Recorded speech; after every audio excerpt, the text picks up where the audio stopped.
ये जो फटाफटी अपनी दहलीज क्रॉस कर जाते हैं ना, फटाफटी स्लिप हो जाते हैं और बाद में जाके बड़े नारे मारते हैं कि जी हमें तो पता ही अब चला है। ओए अकल दीवाने हो, तुहानू पहला कदों पता सी जिहड़ा हुण तुहानू लग गया?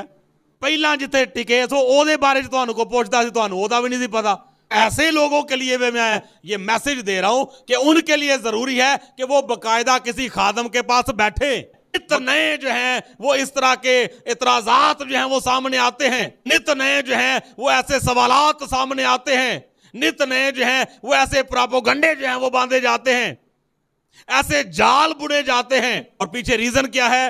मसीहत के खिलाफ काम करने वाली कुव्वतें कौन सी हैं और उनको प्रॉब्लम क्या है, किस वजह से वो मसीहत के खिलाफ काम करती हैं, किस वजह से वो मसीहत के खिलाफ प्रोपोगंडे करती हैं, किस वजह से वो मसीहत के खिलाफ नापाक अज़ाइम नापाक मंसूबे बांधती